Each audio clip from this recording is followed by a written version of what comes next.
નમસ્કાર મિત્રો, તમે જોઈ શકો છો ખૂબ જ ગભરાઈ દેવાવાળા દ્રશ્યો તમારી નજર સામે દેખાઈ રહ્યા છે. આજે સવારે જ એક પ્લેન ક્રેશ થયું છે અમદાવાદ એરપોર્ટ ઉપર.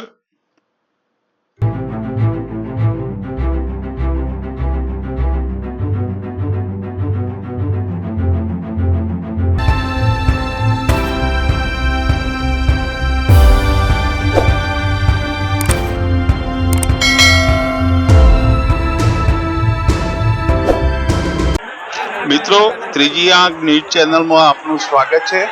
આ તમે દ્રશ્યો જોઈ રહ્યા છો તે સિવિલ હોસ્પિટલના પાછળના ભાગમાં જો ડોક્ટરનો મેસ આવેલો છે તેના દ્રશ્યો છે. સવારે અમદાવાદ ઇન્ટરનેશનલ એરપોર્ટ ઉપરથી એર ઇન્ડિયાનું એક પેસેન્જર વિમાન લંડન તરફ જઈ રહ્યું હતું. એ પેસેન્જર વિમાનમાં આશરે 242 જેવા યાત્રીઓ અને ક્રૂ મેમ્બરો હતા અને ઉડાન ભર્યા પછી કોઈ ટેકનિકલ ખામી આવવાના કારણે આ પ્લેન સીધું ડાઉન થઈ ગયું અને ક્રેશ થઈ ગયું. એક બિલ્ડિંગ સાથે ટકરાયું છે અને એ બિલ્ડિંગના અંદર જ્યાં ડોક્ટરો અને નર્સોનો મેસ હતો, બપોરે જમવાનો સમય હતો અને ખૂબ જ ગોઝારા આ સમાચાર તમને જોવા મળી રહ્યા છે. અને આજના આ દ્રશ્યો ખરેખર તમને વિચલિત કરે એવા છે અને આ દ્રશ્યો તમે જોઈ અને ક્યાસ લગાવી શકો છો કે કેટલી મોટી દુર્ઘટના સર્જાઈ છે. અને એના પ્રથમ દ્રશ્યો તમારી સમક્ષ આજે રજૂ કરી રહ્યો છું.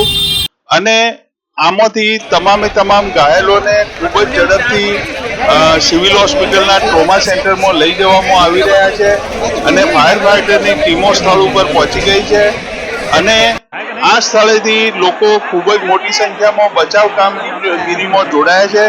સરકાર તરફથી પણ ઘણા અધિકારીઓ અને ફાયર ફાઈટરો પણ આમાં જોડાઈ ગયા છે. આ તમે જોઈ શકો છો ફાયર ફાઈટરોનો કાફલો આ સમગ્ર ઘટનામાં આગ ઓલવવાનું કામ કરી રહ્યો છે.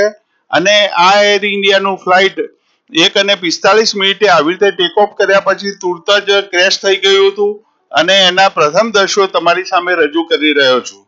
અને આ પ્લેનમાં સવાર યાત્રિકોનું આ લિસ્ટ તમારી સમક્ષ રજૂ કરી રહ્યો છું. એમાં આશરે ક્રૂ મેમ્બર સાથે 242 જેટલા યાત્રીઓ સવાર હતા અને એમાં એવું પણ કહેવાય છે કે આપણા માજી મુખ્યમંત્રી વિજય રૂપાણી સાહેબ પણ એમાં સવાર હતા.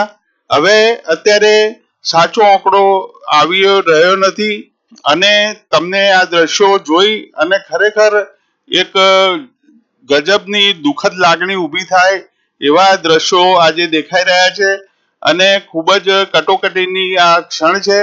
મિત્રો,